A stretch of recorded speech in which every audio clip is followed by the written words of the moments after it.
Good afternoon, everyone.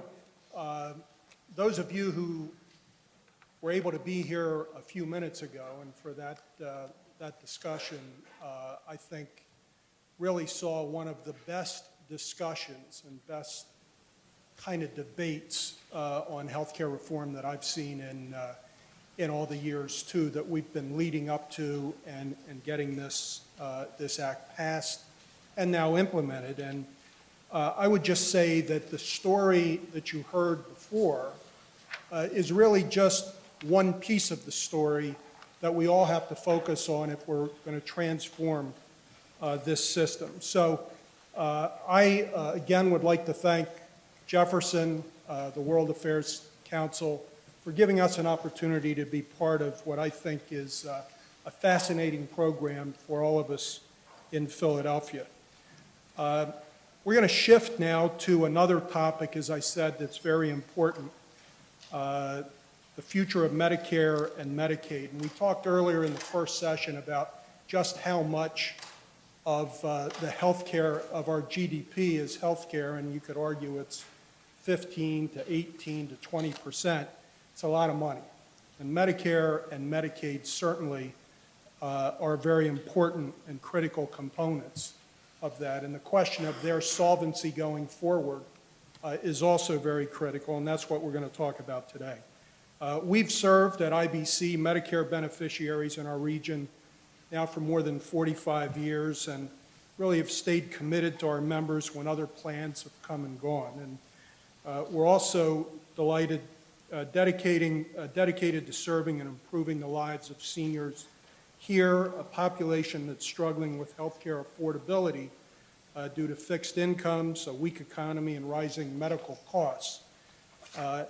In addition, as Dan mentioned before, our subsidiary AmeriHealth Caritas operates in 15 states, and the District of Columbia and serves more than 4.8 million Medicaid, Medicare, and CHIP members. So this is a topic that's especially important, not just to Independence Blue Cross, but to our region and certainly to the nation. Before I turn the program back to Craig Snyder, I would just say that those of us who enjoy watching debates and discussions like we just observed really do understand the subtlety between having a moderator that just sticks to the script, asks a question, moves on, cuts people off.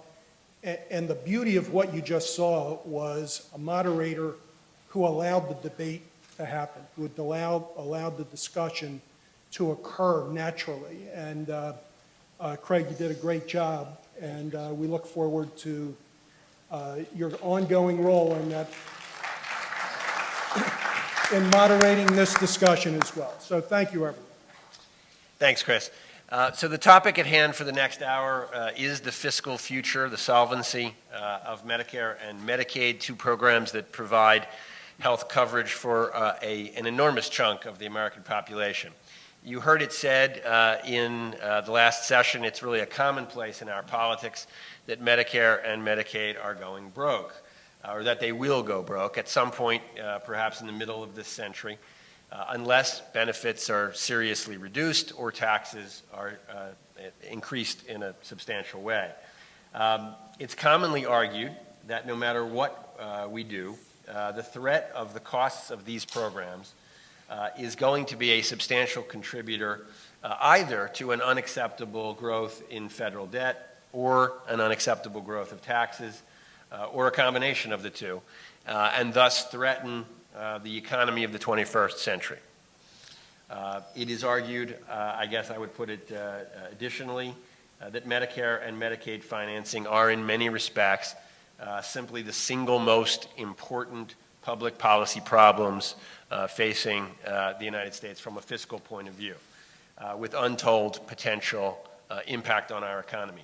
Our guests for this discussion are Dr. Dora Hughes, a former health policy advisor to Secretary Sebelius at the Department of Health and Human Services, and before that to Senator Obama, and before that to Senator Kennedy.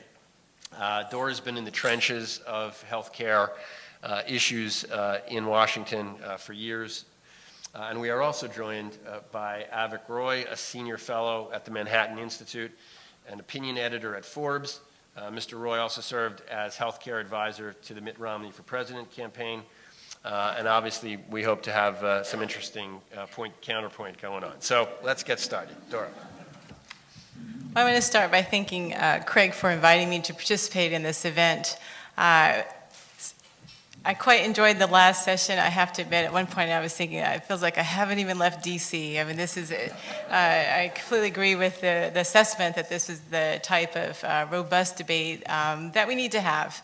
The only thing I would say, and not to be overly Pollyannish about it, but by my saying that, I'm going to be a little bit Pollyannish, is we talked about what has ACA done for costs? What has ACA done for quality? What has it done to this, that, and the other? The one thought that went through my head is, but what has it done for patients? And that, in my view, should start the conversation. What has it done for seniors who are now able to get a discount on the drugs if they're facing the donut hole? What does it mean for young adults who could stay on their parents' plan? What does it mean for women with breast cancer who don't have to worry about annual or lifetime limits on coverage? Those are the very meaningful parts of the ACA that I think often get short shrift in these conversations, but I think are critically important in terms of the story that will be told years from now when we look back to see what Obamacare has done. Obviously, we're here today to talk about Medicare solvency, and just to take a step back to make sure everyone's on the same page. Medicare has 4 parts. Medicare Part A covers hospitalizations and other acute services, if you will. Medicare Part B covers physician payments and more outpatient services like home health. Medicare Part C covers health plans, Medicare Advantage plans, the private plans that are an alternative to the traditional fee-for-service Medicare program. And Medicare Part D covers direct benefits. When we talk about the solvency of the Medicare program, in fact, that is only referring to Part A, which again covers acute care, hospitalization, skilled nursing facilities, and so forth. Part A is financed a little bit differently than the other parts. All of them are financed a little differently, but Part A is financed through the Hospital Insurance Trust Fund, which receives funding through payroll taxes that we all pay. Employers pay 1.45%, employees pay 1.45%, so a combination of 2.9%. That goes to the trust fund to pay for Part A. At many times in history, there have been points when the money coming in does not match the money going out. And if the revenues do not cover 100% of the expenditures, then that's when we hear declarations that Medicare is insolvent. And so the question is, then what does that mean exactly? Not necessarily much. It's not the Medicare doesn't close the doors, the program's not going to end tomorrow. What it has meant is that the money coming in this case, may cover only 85% of the expenses going out. Congress and the administration will need to intervene, and they have at many times during history to rectify the situation, whether increasing revenues or cutting the cost of the program in some fashion. After the ACA, the Medicare trustees report said that the program is facing solvency challenges beginning, well, initially 2024, but for 2013, they're saying in 2026, the program will become insolvent without intervention or other remedying factors. And so certainly that, given that it was an additional 9 years, there was some relief, but not much. We know that we cannot be complacent to the, following on Craig's remarks, the expenditures of Medicare and Medicaid, what it means for state budgets, federal budgets, and so forth. And so, even though I wouldn't normally dare to disagree with Senator Frist, I certainly disagree with saying that ACA is just a coverage program. It did help to foster a lot of efforts to transform the system to reward the quality of care provided as opposed to the quantity of the services provided. There is a historic investment in prevention and public health so that hopefully beneficiaries will be healthier before they even join the Medicare program. There is investment in prevention. All of this together, we are in fact seeing some real savings now through some of the demonstrations to improve quality, reduce costs. I know one demonstration here in Pennsylvania, a medical home model has reduced hospitalizations by 18%, readmissions by 36%, and a number of other quality targets have been met just over a 3-year implementation of the program. So it's how to identify successful models, and we don't know exactly how to do that just yet. I disagree with Senator Frist twice, that it would have been hard to put cost containment in when we're still experimenting with bundling. We're still trying to learn more about ACOs. Those haven't ripened fully just yet. There's some variability in the success of various efforts, but those are the types of programs tackling the primary drivers of costs in Medicare that ultimately will lead us to long-term success, which we can define as better care, better health, and reduced costs. And so with that, I'll end with that. I have some slides, so I think what I might do is sit over at this mic and then point from there. Maybe we can dim the lights a little bit. That might be helpful. There we go. Well, thanks again for having me this evening. I figured, it's hard to talk about healthcare purely in qualitative terms. We really have to go through some of the data and charts, so forgive me. I'm going to speed through these because I have limited time, but I'm happy to send them to anybody who wants all the PowerPoint decks you could ever be afraid to seek on this topic and many others. Remember this, we're spending $1.2 trillion a year on Medicare and Medicaid, so summarizing it in a few minutes is hard. So I'm focusing in these slides really mainly on Medicare.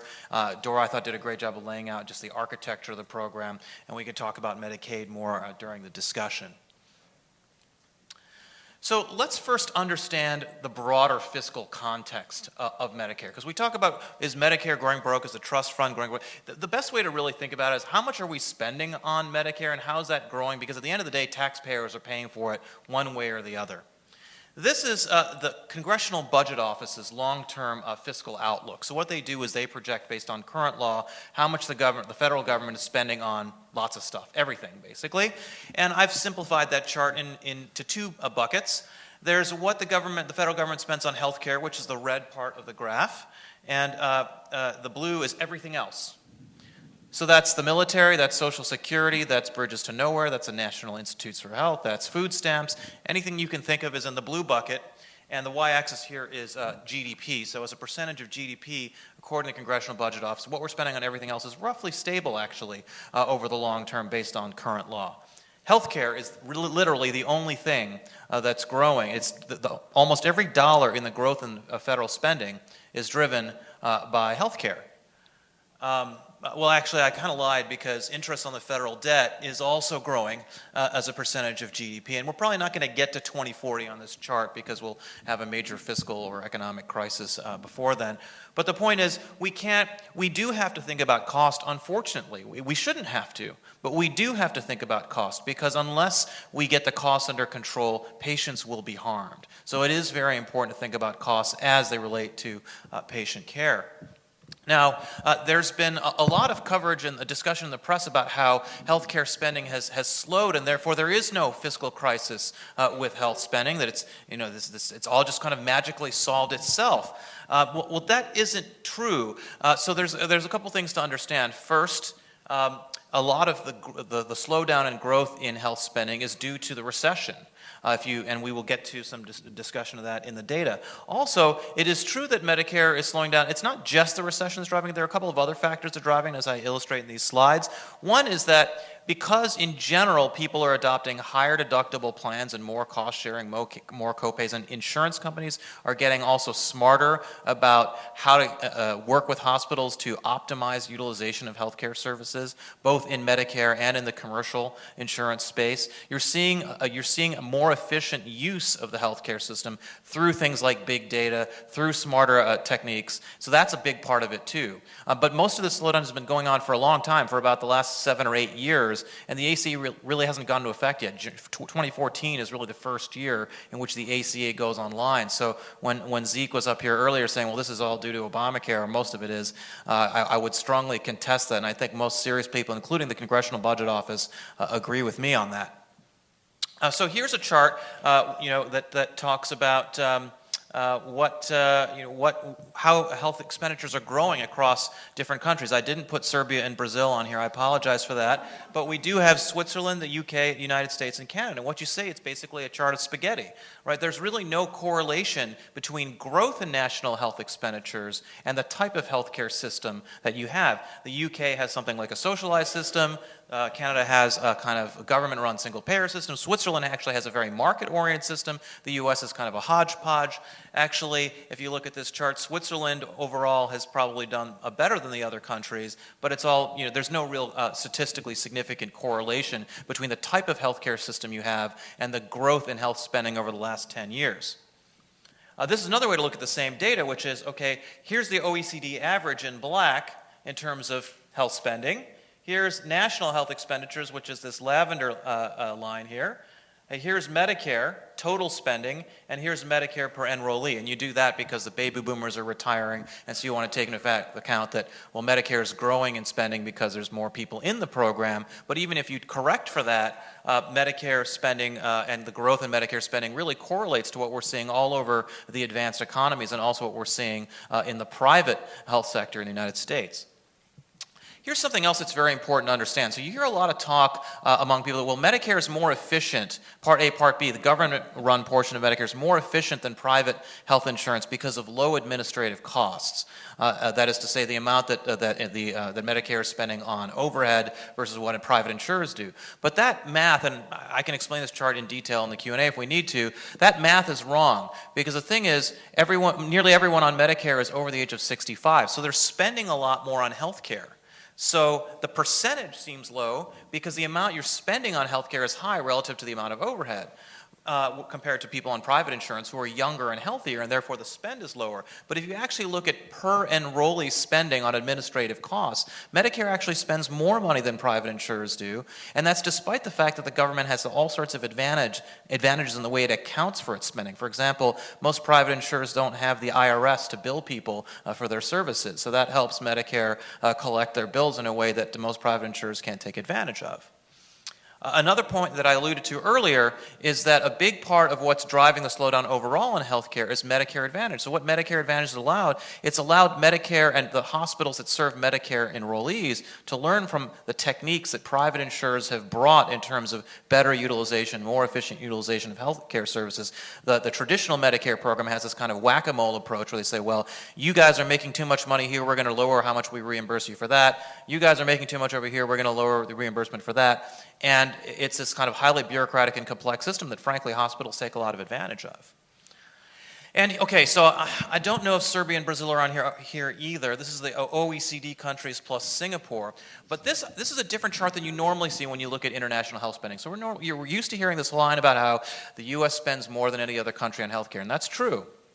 But what this chart is showing you is how much the government is spending on health care. So what's the public spending on health care around the advanced economies? And what's notable about this chart is we're number 4. This is 2010 data. We're number 4 in terms of government spending on health care, federal, state, and local combined, relative to all the other advanced economies, which is a pretty shocking number for people either on the left or the right who think we have a free market health care system, and if we were just more like Europe, we'd be better off. Yes, the European countries do spend less, but that's not really driven by whether they have a single-payer system or a market-oriented system. The countries that have the lowest amount of public spending on health care per capita are Switzerland and Singapore. Singapore is number 1 and Switzerland's number 3. They're way ahead of us on this metric. And they, again, have more market-oriented systems. Singapore has universal high-deductible plans and health savings accounts, and Switzerland has something like the ACA exchanges, but for everyone, not just for people who are below the age of 64 and low income. So there are ways to have a more market-oriented system and also lower health spending. The idea that you can only do that through more government-oriented approaches or single-payer approaches is not factually correct. So I'll leave you with that thought, and we can go into this more in the Q&A. Thank you. Thank you both. Okay, so let's assume for the moment that Medicare and Medicaid as programs are here to stay, that they're not going to be fundamentally replaced by something like Singapore or Switzerland. There've been a lot of ideas floated in our politics about ways to reduce spending and deal with the long-term solvency issue. And I'd like to get your reaction to some of them. Perhaps the one that's been most discussed and that I'd like to hear you comment on first is raising the age of eligibility from 65 to 67 or some other number. Is that a good idea or a bad idea, and why? So certainly that raising the age for eligibility is commonly on the list of ways that we can contain costs in the program. And this is particularly as the number, currently Medicare serves about 50 million beneficiaries, is projected to rise to about 80 million with the aging of the baby boomers. That is one feasible option, certainly. But at the end of the day, that's an easy way to go. So it's not going to address some of the core drivers of Medicare expenditures. It's not going to address any of the inefficient spending. I think Zeke was talking about that there's no disagreement on the left or the right that about a third of our spending is inefficient and wasteful. There's that much waste in the system, or that there's better ways that we should be rewarding doctors for the outcomes and the value that they provide as opposed to paying them for service by service. I mean, those are the harder drivers to tackle. Raising the age eligibility is an easy one. I do have some concerns, not just that it's not addressing the fundamental problems, but it also thinking about the vulnerable populations and the sicker patients. Certainly members of minority populations are less likely to make it to age 70. And so in some ways, again, you're balancing the budget or addressing the budget shortfalls on the backs of the most vulnerable among us. And I think that is a very fair conversation that we should have if the average age expectancy in these individuals have certainly paid in and are eligible for Medicare otherwise. And so there is some social fairness concerns that should be on the table as well. I actually think we should be more aggressive, not less, about raising the eligibility age of Medicare. We should raise the eligibility of Medicare by 3 to 4 months per year forever. And the reason for this is because now we have Obamacare. And so the problems that Dora just identified don't exist, because if you're a 64-year-old who's enrolled on a plan on the exchanges, which provides a decent set of benefits and is heavily subsidized for that individual, that person can continue on that plan when he's 65 or 66 or 67. So what the advantage of the exchanges, though, is that the exchanges only subsidize coverage for people whose income is below 400% of the federal poverty level, which is a much more attractive system than my tax dollars going to pay for Mitt Romney or George Soros or Warren Buffett's health care. That makes no sense. Why don't we instead focus our scarce resources on the people who actually need them, the people who are below 400% of the federal poverty level, and not on wealthy retirees who really don't need the subsidy? Would you address means testing Medicare? Sure. At some level, I don't even know where to start with what I just heard. But certainly means testing is another common option that's on the table. And certainly to the extent that you pay more, I'm not even... I stunned her into silence. Okay. I mean, we could raise the age every 3 months in perpetuity. I'm not... certainly, I'm not even sure. I can't even fully react. The advantage of that kind of approach is that it preserves Medicare for the existing population. If you're already retired, you're already on Medicare, you'll continue on Medicare. But for younger retirees, you'll also go on to Medicare eventually, but you'll have to be a little bit older over time to get on that program. In the meantime, we're not leaving you behind. We're saying you can keep the insurance that you already have. And not only is that important from a standpoint of minimal disruption for a reformist approach, but it also does something very important, because one of the things that's really difficult in our economy right now is we've had a major shrinkage of the labor force because less and less people have the incentive to stay employed, because there are other ways to stay retired and do other things because of the way we tax work and the level of benefits and transfers that we accrue to retired people. So given that people are healthier as they get into older age, we should, again, particularly for upper middle class white collar workers, we shouldn't subsidize them to drop out of the workforce. We should encourage them to continue working and generate tax dollars that we can use to fund these programs. So I can't tell. I mean, so essentially if you're saying they should continue on the programs that they started in the exchange, is this so, but the current beneficiaries that stay on the Medicare program, is this in a way, you're gradually shrinking and then eventually eliminating the Medicare program in favor of the plans to the exchange, or I'm not. Yeah, I think following. I think that over time, it would take 70 years to have this transition the way I'm describing it, but you're having a very, very, very gradual enlargement of the exchange population and a very, very, very gradual recession of the Medicare population, again, because we have life expectancy is increasing, so people are older and older on the When Medicare was passed in 1965, the average life expectancy was like 69. So the idea is you'd be on Medicare for 4 years and we'd take care of you. Now the average life expectancy is 80. The actuarial component of the program has tripled just on life expectancy alone. So we do need to address that by means testing the program. What's the easiest way to means test the program? It's to raise the retirement age, because then those lower retirees, again, who are lower income and we need to protect them and look out for them, are going to have high quality private health insurance. And so I think that's an attractive model. I don't see, since the ACA is already there, why not take advantage of it and use it as a means for Medicare reform? So Medicare, in your view, is being saved by the ACA? I think it could be if you use this approach. Absolutely. Well, that would certainly solve our solvency problems if Medicare goes out of existence, certainly.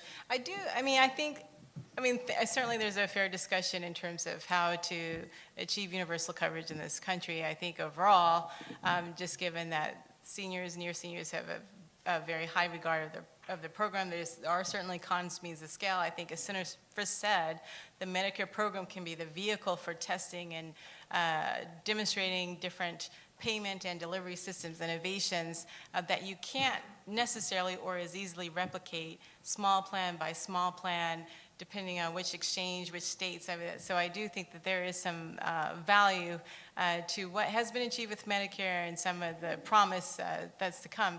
I do want to address another point, though, in terms of one of the other benefits of ACA, at least with regards to subsidies. There is a concern that people would stop working because they would no longer qualify at a certain income point for Medicaid coverage. And I think that is one of the advantages of the ACA, is that for the states that expanded their Medicaid coverage, individuals no longer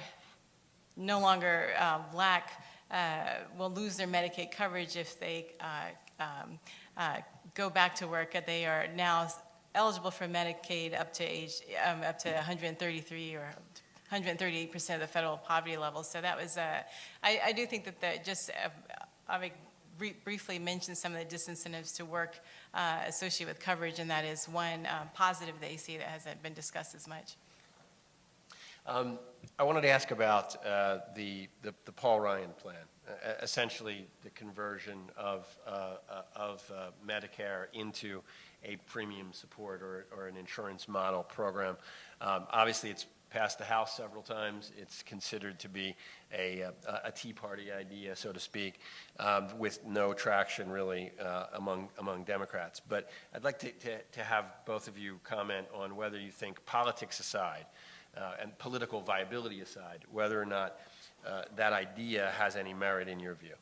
Well, let me just correct something you said there. The idea of premium support and competitive bidding originated with Alice Rivlin and Henry Aaron. Alice Rivlin was the CBO director and the OMB direct chief under President Clinton. Henry Aaron was also served in those roles and was at the Brookings Institution at the time, when he proposed that. So this idea actually was a Democratic idea that Republicans like Paul Ryan adopted. So it's kind of the inverse of, a lot of Democrats complain that Obamacare is really a Mitt Romney idea. Well, Medicare reform is really a Democratic idea. And so the argument that Paul Ryan is proposing here is, well, let's see if we think the private sector and private insurers can deliver the Medicare benefit more efficiently than the government can. The way to have that work is you have the government plan, you have the private plans, they compete with each other, and whoever can deliver the service more efficiently will win out. And if the government truly does deliver the service more efficiently, then the private plans won't do well. So that's basically the idea behind what Chairman Ryan has proposed. I would say, though, that a big part of what he's proposing is in the context of repealing Obamacare and replacing it with something else. So if you repeal Obamacare, replace it with something else, then that kind of Medicare reform is necessary.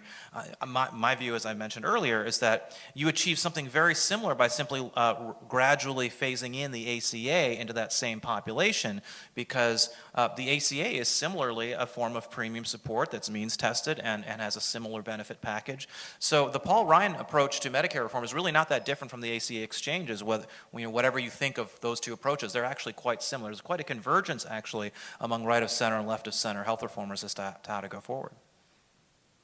So I think certainly for a number of Democrats, the concern with this approach is that over time, the vouchers or the premium supports, or whatever the right term is for whatever the right plan, are often indexed to inflation, but not medical inflation, which is much higher. So as the years go by, you can buy less and less health coverage, less and less medical care with the vouchers. In many ways, just offloading some of the cost of care onto seniors and those with disabilities. And so, given those concerns, given the lack of protections for, again, the most vulnerable populations, there hasn't been much enthusiasm to adopt this approach over time.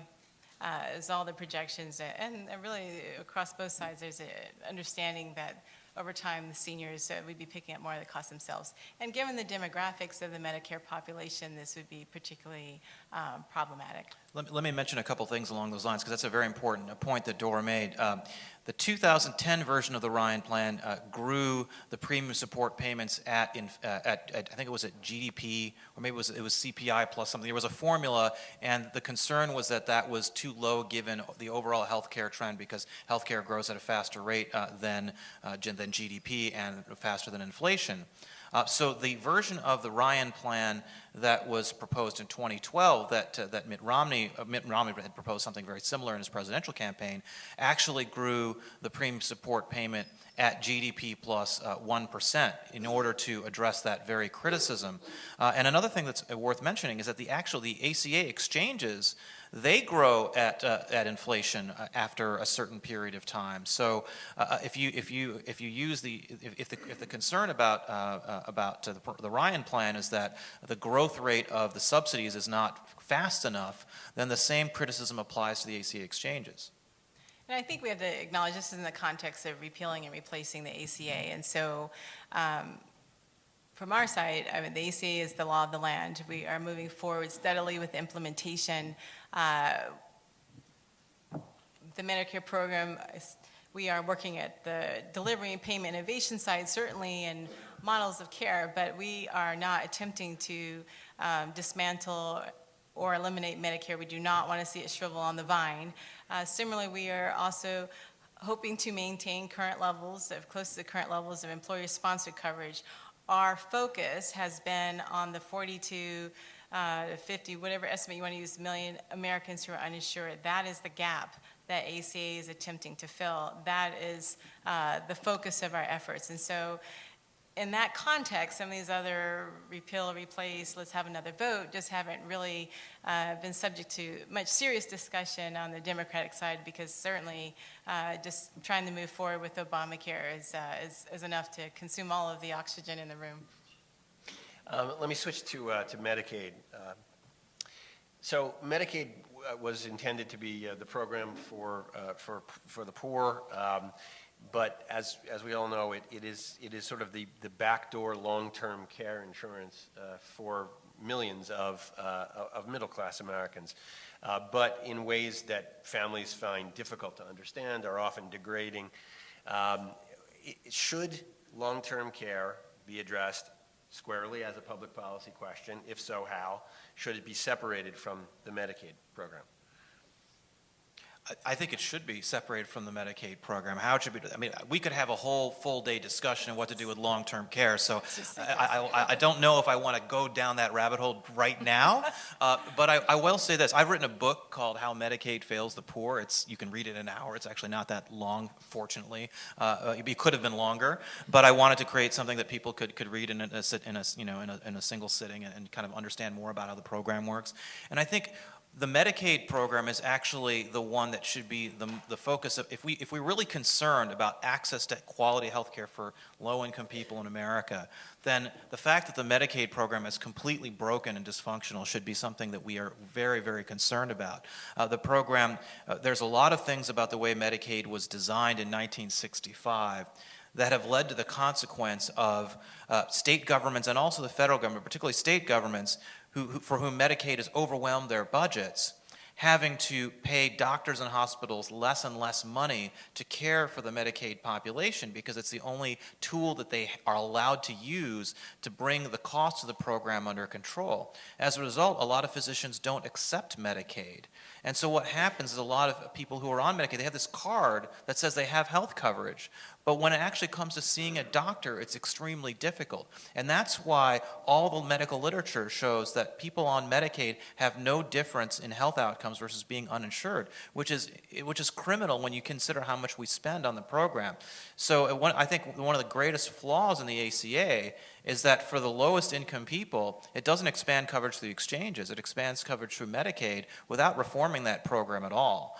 So I think, leaving aside the long-term care, I think it's the acute care side of Medicaid that we should really be, very, very concerned about, because we're giving people this assurance that they have coverage, but when they get the help, when they actually are sick and need coverage and when they need care, they don't get it. I mean, let's talk about children, for example. There was a study published in the New England Journal of Medicine a couple of years ago that showed that if you're a kid with an acute asthma attack, you're 6 times more likely to be rejected for a doctor's appointment by a pediatric specialist than if you have private insurance. Same for kids with broken arms or new onset seizures. I mean, these are serious, serious problems. Actually, the study was done here at the University of Pennsylvania by a couple of scholars who've done a couple of studies along these lines using what's called mystery shoppers, who call up doctors, say, I'm on Medicaid, will you take my insurance? I'm on private insurance, will you take my insurance? And then they found this. The great thing is when there was coverage of these studies in the press, all the doctors said, well, I'm surprised you needed a study to figure that out. We all know that. Because physicians all know that this is a problem. Everyone who actually interacts with the Medicaid system knows this was a problem, but we never talk about this in Washington. They have very similar access and quality measures. If you look at pregnant women, again, it's the most recent studies in the New England Journal looking at the Oregon Medicaid experiment found that Medicaid coverage was associated with having a more usual source of care, a regular source of care, less positive screens for mental depression. It completely eliminated all the financial, catastrophic medical costs that parents had to face. Patients reported being in better health. And that was only after 2 years of studying. They didn't have the statistical power to look for meaningful difference in health outcomes. But I think that there's this whole narrative that's just starting that Medicaid is no good, and it's fascinating to me because the evidence is just so contrarian. But the one thing I do want to point out, though, that when people talk about Medicaid, they fare better, the outcomes are worse compared to uninsured low-income people. The important point is to realize that if you are on Medicaid, you as a population are going to be much sicker than patients who are just generally uninsured. As an example, if you're an uninsured male, the only way you're on Medicaid coverage is if something else seriously is wrong with you. You must have either a mental or physical disability, and for that, now you qualify for Medicaid. So you can't compare the average 42-year-old uninsured male with a 42-year-old male on Medicaid, because something even worse has happened to you that you've qualified for this coverage. And I think that a lot of people don't get that point. Or if you're a low-income worker with private insurance, heck yeah, you're going to do better than a Medicaid person, because if you're a low income but you have private insurance, it's likely that you're working and you're getting it through your job, which means you're healthy enough to work. Whereas again, if you're on Medicaid, that's for a reason. So I think the finer points of this whole Medicaid conversation are important to dive deep. And the final point I would say about Medicaid, whether you're talking about Medicaid, low income, the outcomes being poorer than those that are high income, the conversation on some level is really about the care that poor people in this country receive. It's understanding that having coverage certainly can't make up for a lifetime of disadvantage, whether it's the poor air quality where you live, or substandard housing, or the education, or being obesity, more likely to smoke, whatever the case may be, poverty in and of itself is an independent risk factor for poor health outcomes. And that is the cross-cutting theme across Medicaid or uninsured or low-income individuals that I think, similar to long-term care insurance, could be its own debate if we wanted to have it. I'll just say that, the good Medicaid studies all stratify for prior health status and still show that Medicaid does not benefit health outcomes relative to the uninsured. And if you want a summary of all the literature on this topic, just you can Google my work on it, or you can find Google that book Kaiser Family Foundation. which summarizes all the literature on Institute this, of which is Medicine. overwhelming. Of course, the issue is Congressman Ryan, because he says the Medicaid program is broke, and so therefore his proposal is to cut the budget by 30% over the next, 15 to 20 years. And so, of course, many people say that's exactly the wrong. We already know it's under-resourced, providers aren't able to get paid enough, and so on and so forth. And cutting it by a third over the next 2 decades is probably not going to be helpful. Okay, so we have an obvious, ideological disagreement, a worldview disagreement about the way the current program works, whether it's achieving the mission that it's supposed to achieve, either program, either the Medicare program or the Medicaid program.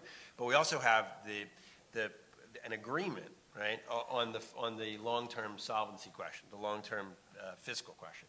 So, is there any way to have an intersection where in which solving the fiscal problem can be addressed, or are we really sort of precluded as a practical matter from solving the fiscal problem because we have such a fundamental ideological disagreement about the purposes and effectiveness of the program? I don't think it's impossible. I think that the concessions that people would have to make is, on the left, there needs to be a concession that we can't subsidize health care for everyone. That is to say, Medicare can no longer be a universal benefit. There's been this view on the left that we have to make sure that Medicare is everyone enrolls in Medicare, because if only the poor are on Medicare, then it's more vulnerable to being stripped away entirely.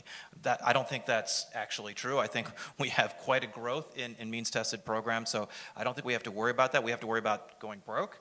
I think on the other side, the Republicans have to accept that Obamacare is here to stay. It's not going to be repealed. And actually, I don't think that repealing it necessarily achieves what conservatives want to achieve.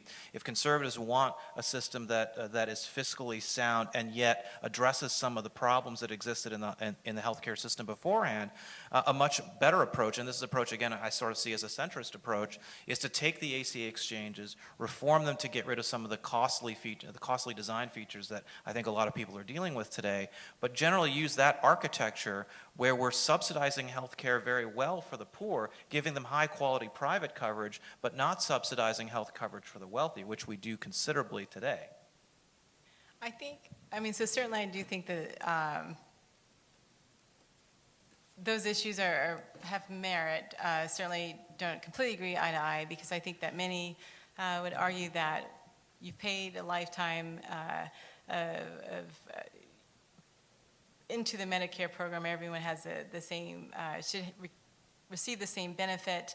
It's not more similar to what we see in Europe or other countries, and where everyone is part of the same system. And so that, for many, is the context in terms of talking about Medicare and why some, not all, and I think even the president himself has said we need to think about means testing in this program. So that is an active area of debate on both sides. But I do think, even in addition to those, I think that there, particularly for physicians and nurses and other providers, that one area that it should be nonpartisan, again, goes back to how do we improve the care that we're providing to patients? How do we reduce costs? I mean, you look at the Choosing Wisely initiative, or what services do we know are evidence-based, provide value? How do we provide care coordination? How do we integrate services? Those, again, I think are the issues that can address both the cost issues as well as the patient care, and that fundamentally will help move us along this continuum of trying to address the solvency. I would also like to point out, just as a historic note, Medicare was created in 1965, right? I mean, the first trustee report saying Medicare is about to be insolvent was in 1970. So, I mean, again, they're just pointing out that this program, these concerns have been there for over 40 years, and The Congress has intervened. The programs continue to evolve. It's hard to predict what are going to be some of the expenditures, the growth. This is, perhaps I'm not as concerned about the solvency in terms of day-to-day, only because I know that we have been there often, we have acted, intervened often, and I have no doubt that to the extent that if we are facing the same situation in 2026, we will, both the administration and the Congress will act again. I think there are areas of convergence around how to improve the quality and cost of health coverage and health care. That's what I mentioned, that's kind of what I was talking about when I talked about the exchanges. I do think that there is an ideological disagreement, though. I think that a guy like Zeke Emanuel and a lot of people on the progressive left would say the best way to control costs is to put everything under the government umbrella. Disinterested experts working for the government are going to be best equipped to make these decisions in terms of pricing, in terms of utilization, et cetera. The view of a free market guy like me is that actually the best way to drive costs down and improve quality is to put consumers in charge of their own health dollars. Because just like we see in every other area of the economy, if consumers are in charge, magically doctors and hospitals start caring what the consumer, that is to say the patient, thinks. The reason doctors and hospitals care less about what the patient thinks on a lot of these issues is because that's not who's paying the bill. And so people cater to who pays the bill. And whoever that is the one who's in charge.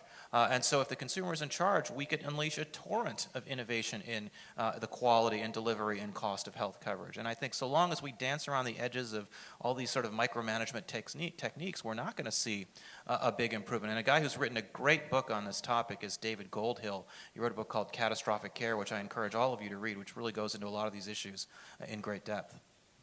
Although I would say, of course, we have concerns again for the seniors, vulnerable population, disabilities. When you say put them in charge of their health, there's obvious concerns with that. But in terms of being consumer directed, I think one area we could probably agree is that some of this greater movement towards patient engagement and transparency, so that patients know the quality of their hospitals, the nursing homes, their doctors, so they know how much they will have to pay between hospitals and for which procedures. We know there's extreme variability, and to the extent that patients will know and can engage and make decisions with the latest information, I think will be key.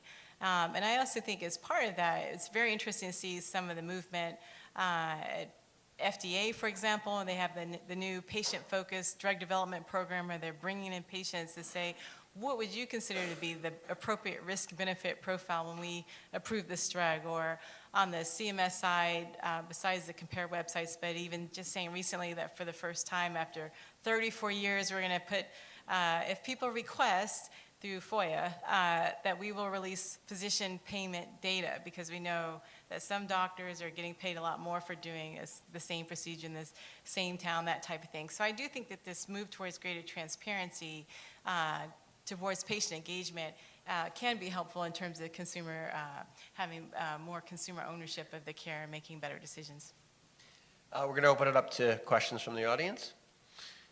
If you'd like to come to the mics.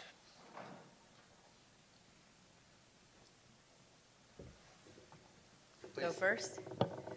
Thank you. Interesting dialogue. So this may sound like a kind of naive and maybe a basic question. The solvency of the system, clearly a problem. Some of the graphs you showed, pretty frightening.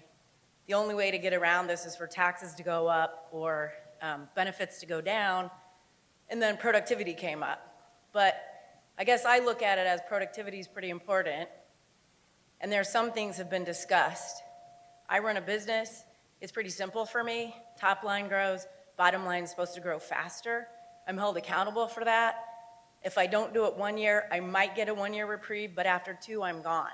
So my question is, productivity seems to be an important part of this equation that has to start working better.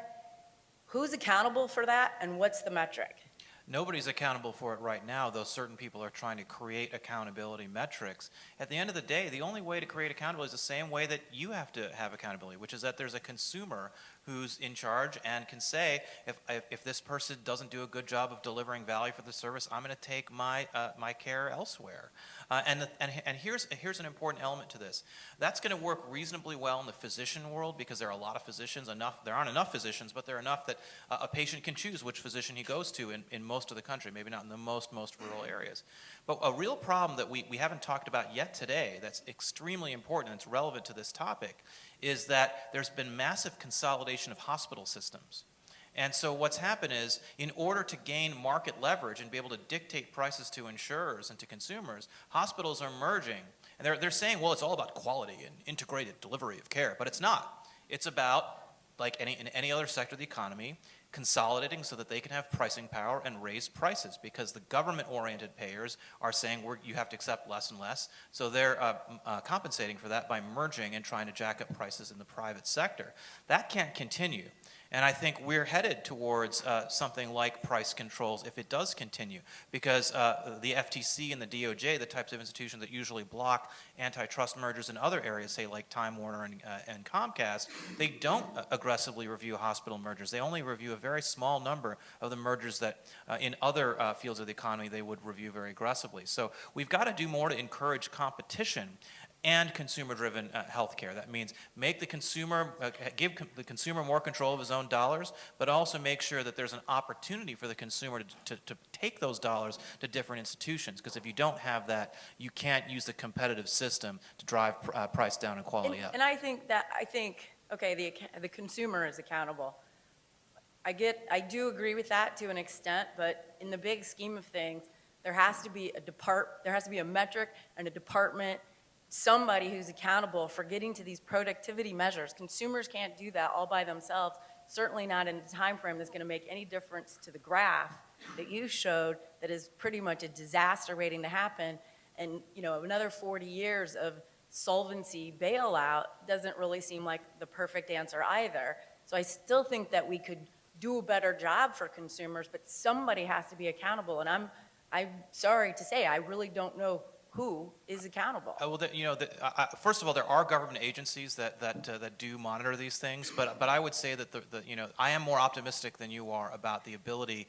We've seen it in other countries where they have more competitive systems. We will see it, I believe, in the exchanges over time. I think once all the problems with the exchanges get sorted out, and if they can be reformed in small ways to ensure that they actually are driving the competitive, you can see it already in the way the exchanges are working. So what the insurance products that people get in the exchanges exclude high-priced doctors. Now, a lot of people have been complaining about it. A lot of Republicans have been complaining about that, and I've pushed back against them. I said, look, this is what the market does. The market will create lower premiums. Well, I mean, the ACA premiums are much higher than they need to be, but relative to what they would have been, the premiums are lower because they're saying, you know what, if you're going to charge higher prices, we're not going to have you in the network. And that's how you drive consumerism, and consumerism drives lower prices because the consumer says, you know what, if you want to have all the doctors, so we talked about Kaiser in the earlier session, well, everyone should be like Kaiser. Well, Kaiser's getting hosed in California. Why? Because they already have their own network, and they want to fix that network, and what's happened? Their premiums are higher than a lot of the other plans that are offered on the exchanges because their network is very expensive. So they're losing business and market share as a result of that, and that's good. That's how it should be. So I actually think these mechanisms can serve a person, and they already are, which is why we're seeing to the degree that it's not just the recession, but other organic factors that are slowing down the growth in health spending. A lot of it's because in the commercial market, in the employer-sponsored market, more and more people have high deductible plans and health savings accounts. I think for sake of time, we Okay. get that. There's nothing. Go ahead. Hi. This is probably more of a technical question than a philosophical one, and really directed to Dr. Hughes. In your opening remarks, you made a comment about the 6.9% employer-employee shared Medicare tax, and that was funding the Part A and the hospital trust. I recognize that seniors pay a Part B premium and that they also pay an insurance premium for Part C and Part D plans, but those plans are also subsidized by a mechanism funding coming through CMS. Where's that money come from? So first, and also I should mention that post-ACA, and part of the reason why we have 9 years of additional solvency is because a 0.9% additional tax was imposed on high wage earners defined as greater than $250,000 per couple. So I should have mentioned Thank that. you. Yep. But in the spirit of full transparency. But I think so.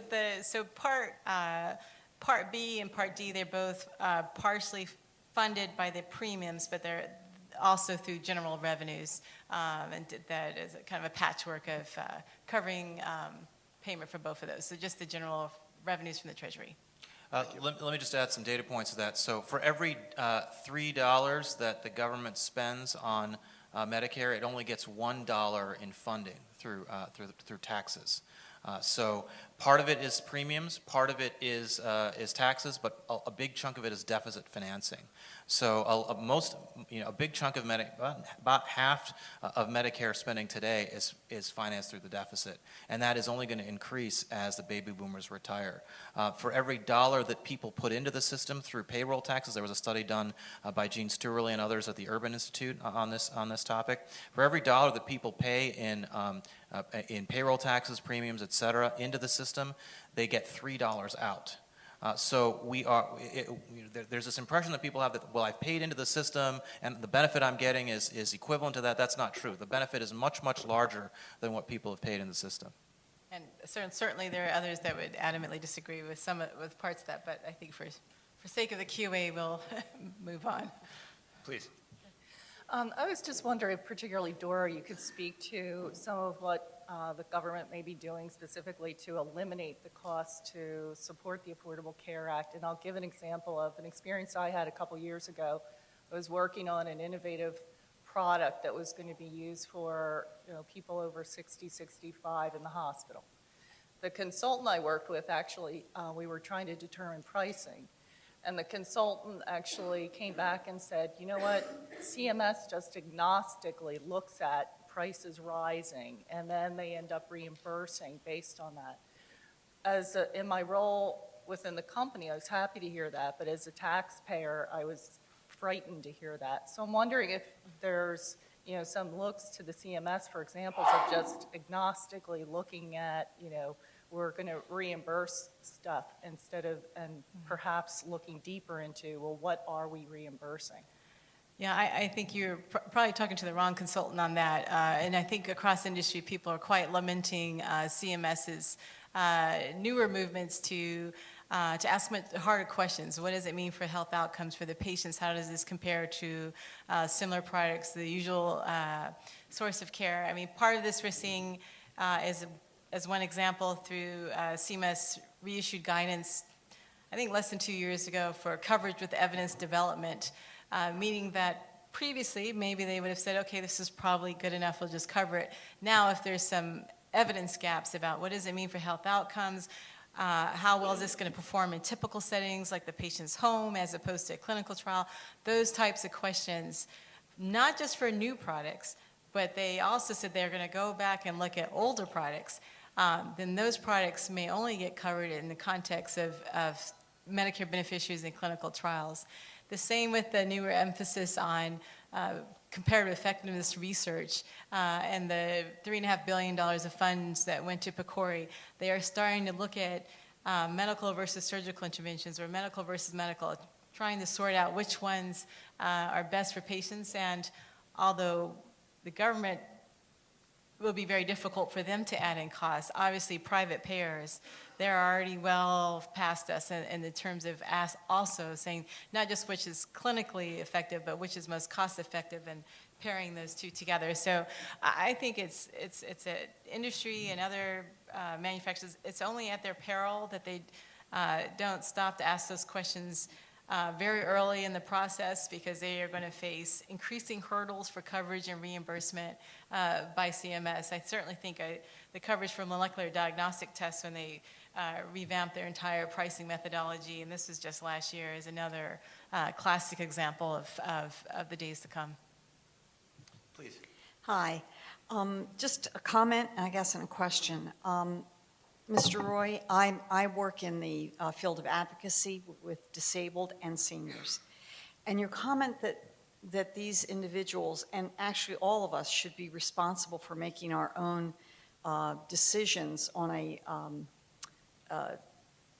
as a consumer, and that we have the ability across the board to do that well, I find to not be true in the real world. I think there are very few people who truly understand medicine, what they should be getting for medical care. And you add to that that the people who are 65 and over, from my experience, they are very reluctant to change treatment physicians, protocols, because of our culture, which has made doctors, in their mind, especially the older Americans, to be almost reverent of their doctors. The doctor is always right. Even if they don't feel the doctor is right, they will go forward with that doctor. So my question is, I'm wondering, in this discussion of Medicare and Medicaid, what part education to the public is going to pay in that? The other part of that is, that has not been addressed here, is mental health. And as you both know, mental health is very, very poorly addressed in this country. I don't know how it's addressed in others, but here, very poorly. And people with mental health problems inevitably become a large portion of our society with physical problems as well as mental health problems. So how are we going to address those? And in addressing that, I believe that's how we're going to keep some of the costs down. How many people in this room know what GPRS stands for? How many people in this room know what GSM stands for? How many people in this room have a cell phone? So GSM and GPRS are the competing methodologies or technologies for cell phone transmission. And they're a big part of how T-Mobile and Sprint and AT&T all compete with each other on cell phones. The fact that we don't understand how those technologies work or what the acronyms even stand for doesn't prevent us from shopping for cell phones. When Medicare Part D was first, the Medicare drug benefit was first installed in 2003, this was the big criticism that, well, seniors are going to be too confused by Medicare Part D. They're not going to be able to choose among the plans. It was also true of Medicare Advantage. This criticism was put out there. That none of those criticisms have borne fruit. In fact, today the approval rating of Medicare Advantage, Medicare Part D is like 91%. So seniors have had great success choosing plans, and the idea that if anything, seniors are the most aggressive, ruthless shoppers in the country. I don't think that concern has turned out to be true. I think there is a legitimate point around people who are mentally incapacitated having the ability. Of course, those people are going to be, that's not going to necessarily work with this model, and you can have a carve-out for them where they're either automatically enrolled in a particular plan that's really suited to them that the government selects in advance. There are ways to address that particular problem, but in general, people are good consumers, and it's true that not everyone understands everything about how the plans work or how the doctors work or how the medical service is delivered, or nobody obviously reads the journals and keeps up with it, or some people do. But that's not how markets work. I don't necessarily know all the details and ins and outs of every car out there, but I still manage to buy a car. And why does that work? It's because the way markets work is about 10 to 15% of the consumers are really sophisticated people who read the J.D. Power and the Consumer Reports and figure it all out. And that incremental buyer, that 10 to 15%, is so important to the businesses that are providing the service that they orient everything they do around those people. And that's why services in competitive markets always get better, because they know, the businesses know, that if they don't offer those services, they go out of business. And so that's how our healthcare system could work too, if we unleash the power of the consumer to not put up with physicians who prescribe tests that people don't need and charge more than is necessary and things like that. So I think we should have more confidence that people are capable of making these decisions. Just in passing, sir, I would respectfully disagree with you. In dealing with Part D, I have never known a senior who can deal with Part D. And in fact, 90% of retirees disagree with you. Well, in fact, you do understand Part D. Absolutely. Okay, wonderful. Then these two individuals understand Part D. The data doesn't indicate that that's true, for what it's worth. Thank you. Did you want to? Go ahead. That's okay. Okay. Good afternoon, guys. One of the topics that I didn't hear you talk much about that I think is one of the biggest challenges to both Medicaid and Medicare going forward and its solvency is fraud and abuse. And it's a very big topic that I think as many Americans see the ACA being implemented, there's a fear that the same fraud and abuse that's an issue with those programs will be an issue with the ACA. So I'd love to hear your comments on that. Yeah, I think it is a big problem, and I think that there are the ACA is attempting to address it in some ways. I think Dora would point out, but I think the fundamental challenge again is when the consumer isn't paying the bill, there's a lot of opportunity for mischief. And that's what we see in Medicare in particular and Medicaid. The official government estimates as to how much fraud and abuse there is in the system already is at least 10 to 15%, which when we're talking about programs that we spend $1.2 trillion on, that's an enormous amount of money. We could fund almost all of the coverage expansion in the ACA if we got rid of fraud and abuse. But the problem is you can't get rid of fraud and abuse if the consumer isn't paying the bill, because you have these heavy-handed approaches that doctors and hospitals don't like when you have to investigate every single bill and send the FBI agents to their door to say, why did you bill this patient for this and why didn't you bill this patient for that? So it becomes it sounds great. This is his talking point. Let's just get rid of the fraud and abuse and we'll be fine. But if you actually understand how one tries to root out fraud and abuse, it's actually very, very, very difficult in practice to do when you have a system in which the flow of the money is unaccountable. So my argument is, and I think private insurers will tell you that they actually, that's why they have the overhead. That's why they review the claims. They do that because they want to make sure that there isn't fraud and abuse. And it's like, would we say that banks were more efficient if they didn't have security guards? They would have lower administrative costs, but they'd also have more robberies. And so that's part of the thing is we actually need to invest more in the things that insurers are already doing. And the more, again, consumers are shopping for their own coverage, paying for their own care directly, that's really the only long-term way to get rid of fraud and abuse. Yes, you can do some things through acts of Congress and through government action, but you're never going to get at the fundamental core of the problem so long as the way everything is paid for is not transparent.